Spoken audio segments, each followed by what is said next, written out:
படம் நல்லா இருக்குது, நல்ல முயற்சி. சினிமான்னு சொல்லிட்டு நிறைய கதைகள் நிறைய விதமாக எடுக்கிறாங்க. வெறும் கற்பனை, வெறும் கதையாக இட்டுக்கிட்டுருங்க. இந்த டைரக்டர் வெங்கட்ரமணி வந்து இது மூலம் ஒரு நல்ல மெசேஜ் சொல்லணுன்ட்டு எடுத்திருக்காரு. அது ஓரளவுக்கு குடும்பத்துக்கு அந்த மெசேஜை வந்து மக்கள்கிட்ட கன்வே பண்ணுற அளவுக்கு, ஒரு ஸ்ட்ராங்காக கன்வே பண்ணுற அளவுக்கு கொண்டு வந்திருக்காரு. படத்தில் வந்து ஒரு யங்ஸ்டர்ஸ் ஒரு 5 இன்றைக்கு யங்ஸ்டர்ஸோட சீரியல் பற்றி சொல்லியிருக்காரு. நல்லா வந்திருக்கு. அவசியம் எல்லோரும் பார்க்கலாம், ஒரு தடவை பார்க்கலாம் அவசியம்.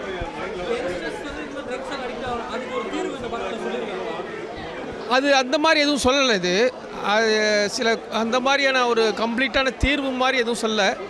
ஆனால் இது யார் காரணம், இந்த மாதிரி எதனால் நடக்குதுன்ற ஒரு வேறு வித்தியாசமான கோணத்தில் வந்து கிளைமாக்ஸில் சொல்லியிருக்காரு. வெறும் ட்ரக்ஸ் இளைஞர்கள் மட்டுமே காரணம் இல்லை அப்படிங்கிறது அவர் சொல்ல வர்றது. அவர் நிறைய பார்க்கலாம், எல்லாம் ஏதோ படம் பார்க்குறாங்க. இதுக்காக கொஞ்சம் நேரம் செலவு பண்ணி கொஞ்சம் நேரம் பார்க்கலாம், அவசியம் பார்க்கவே இல்லை. இந்த மாதிரி படமும் பார்க்கலாம், புது அனுபவம் தானே. படம் வந்து இது ஒரு கமர்ஷியல் பேட்டர்னுக்குள்ள ஒரு படம் தான். இது வந்து ஒரு கலைப்படம் இல்லை, ஆனால் அது வந்து வித்தியாசமான படம். இதுலேயும் பாட்டு இருக்குது. இந்த படம் இப்போ தான் கொஞ்சம் நேரத்துக்கு முன்னாடி கமலாவில் ஒரு ப்ரீவியூ ஷோ போட்டிருந்தாங்க. அதில் வந்து தமிழக வாழ் உரிமை கட்சியின் சார்பாக எனக்கு அழைப்பு கொடுத்துருந்தாங்க.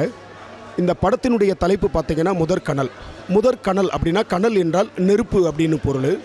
முதற்கனல் என்றால் முதல் நெருப்பு.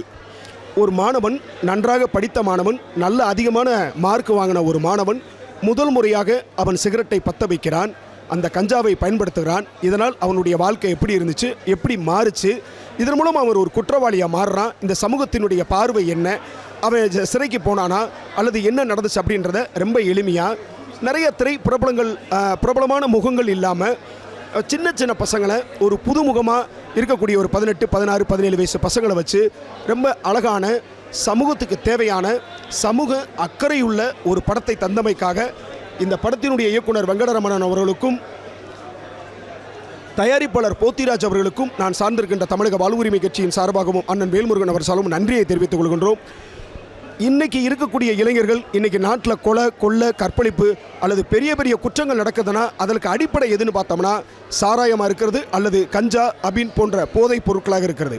இப்போ இந்த தமிழ்நாடு மாறணும், இந்த தமிழ் இளைஞர்கள் மாறணும், அவருடைய எதிர்கால வாழ்வு நல்லா இருக்கணும் அப்படின்னா இங்கே அடிப்படையாக இங்கே இருக்கக்கூடிய இந்த டாஸ்மாக் கடைகள், மது போதைகளை ஒழித்தால் எதிர்கால இளைஞர்கள்லாம் அவங்களுடைய வாழ்க்கை வளமாக இருக்கும்.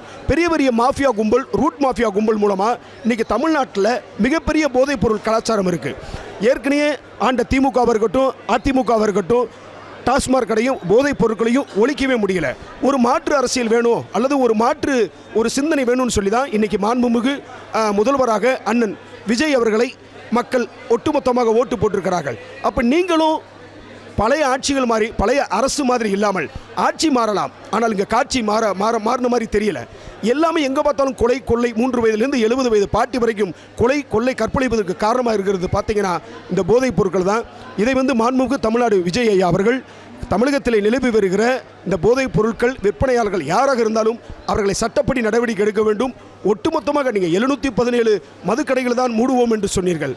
நான் என்ன சொல்லுகிறோம் என்று சொன்னால், ஒட்டுமொத்தமாகவே தமிழ்நாட்டில் பூரண மது விலக்கை அமல்படுத்த வேண்டும். இதுதான் தமிழக வாழ் உரிமை கட்சியினுடைய முதல் கொள்கையே. மதுவில்லா தமிழகம், மது போதை இல்லா தமிழகம் தான். எனவே இதன் வாயிலாக ஒரு கலைஞனாக, ஒரு சக மனிதனாக ஐயா மாண்புமிகு விஜய் அவர்களுக்கு ஒரு கோரிக்கை வைக்கிறோம். நீங்கள் மதுவில்லா தமிழகத்தை நீங்கள் உருவாக்கி கொடுத்து இளைய தலைமுறைகளை நீங்கள் உத்வேகப்படுத்துங்கள். இந்த படம் 10 வயசு, 15 வயசு, 20 காலேஜ் படிக்கிற தம்பிகள் பெற்றோர்களோடு வந்து பாருங்கள்.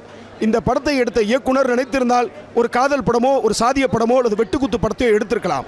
ஆனால் அப்படி எடுக்காமல் சமூகத்தை, குறிப்பாக இளைஞர்களை மையப்படுத்தி ஒரு சமூக அக்கறை கொண்ட ஒரு விழிப்புணர்வு படத்தை தந்ததற்காக மறுபடியும் இந்த படக்குழுவினருக்கு எனது சார்பாகவும் நான் சார்ந்திருக்கின்ற தமிழக வாழ் உரிமை கட்சியின் சார்பாகவும் நன்றியை தெரிவித்துக் கொள்கின்றோம். நன்றி, வணக்கம். சூப்பராக இருந்துச்சு. எல்லாரும் வந்து பார்க்கணும். கண்டிப்பாக யங்ஸ்டர்ஸும் ஃபேமிலியோடு வந்து பார்க்கணும். ஏன்னா இப்போ இருக்க